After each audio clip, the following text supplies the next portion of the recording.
Day's best bets. All right, there's not a ton of stuff on. Maybe you want to go to Wimbledon. Maybe you want to find some rando bet that we haven't talked about. But of course, we're probably going to go to baseball. So what are you thinking? Well, I was going to lay it on the field for Joey Chestnut, seeing how everybody else has done it. No, I'm joking. Totally messing around. Chestnut is the hot dog king of the world.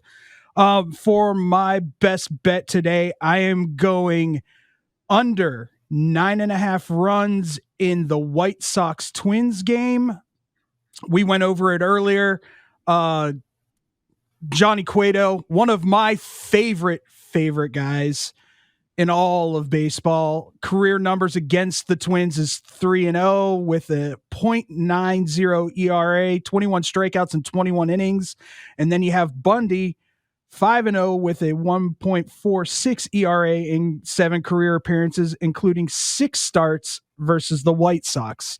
So I don't know why they have it at 9.5, but I'm going under 9.5 runs, White Sox Twins.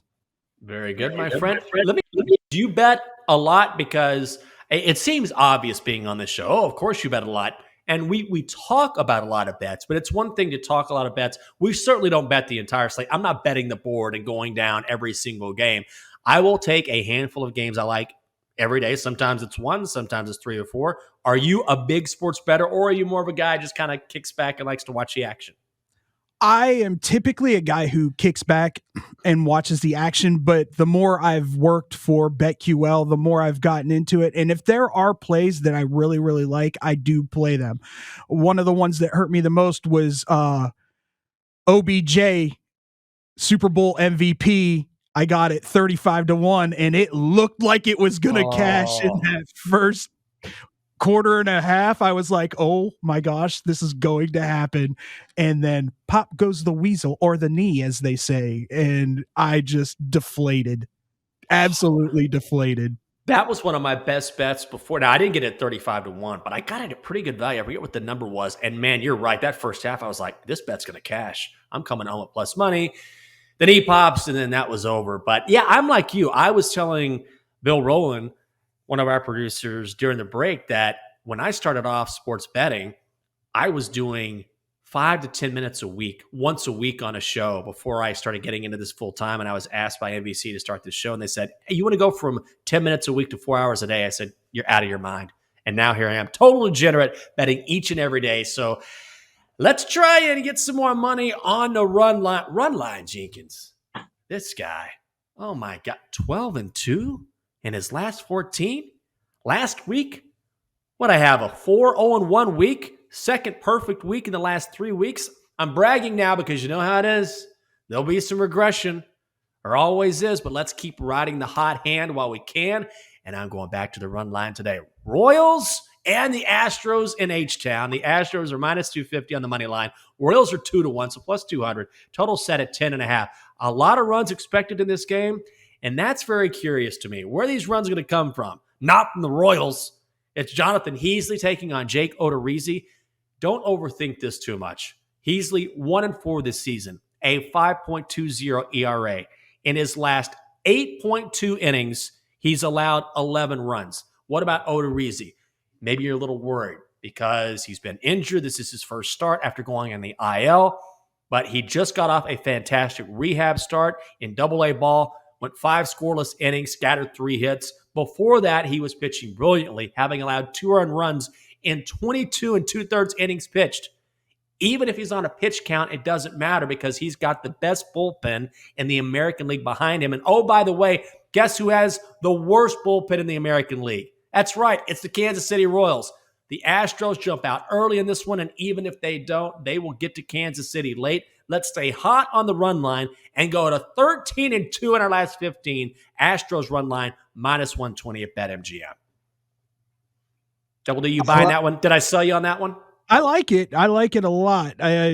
Baseball is not my greatest forte when it comes to betting. So I just, for me, it was that 9.5 for me for the White Sox one was just too good to be true. So I took it, and it probably will end up being too good to be true. But yeah, I like that. I like that a lot. I like yours. Do you have a lean or not here, Double D? I do not have any leans today. All right, I got one lean here. So if I go to this Marlins Nationals game, and it looks like I'm going to be rooting for runs. And why? Because we got two garbage pitchers on the mound. Garbage.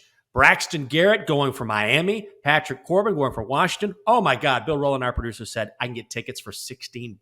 I'm going. My God. $16 on July the 4th. Might have a dog. Watch some runs. Patrick Corbin for DC has been an auto fade candidate this season. He's been better recently, but that is relative. He's still 4-10, a 6.06 ERA. And by the way, in his last 3 starts against the Fish, he's allowed 11 runs over 15 innings. The Nats bullpen is absolutely awful. What about Braxton Garrett? What do we know about him? 1-3, a 5.24 ERA. He's met the Nationals already once in his career. He gave up 4 runs in over 2 2/3 innings. Now, Juan Soto will not play for the Nationals, so that takes away some of the power from their lineup. I don't think it's going to matter.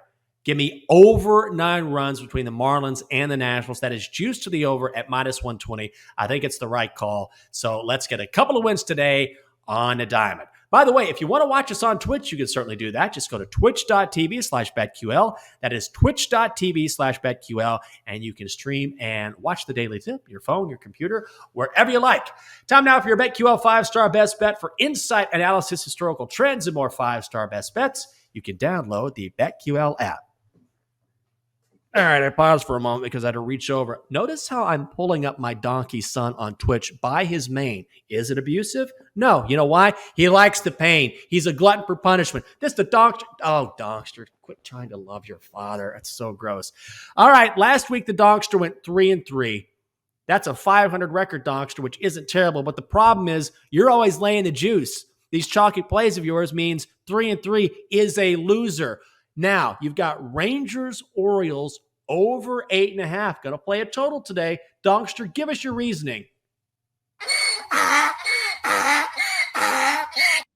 No, I like baseball, and I like betting against or with the Orioles, so I'm going over. This is the reasoning? This is the research you've done? Double D.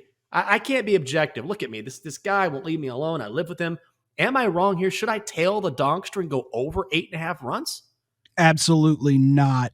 Absolutely not. I have lost all faith in the Donkster over the last month. I have too. Donkster, wait.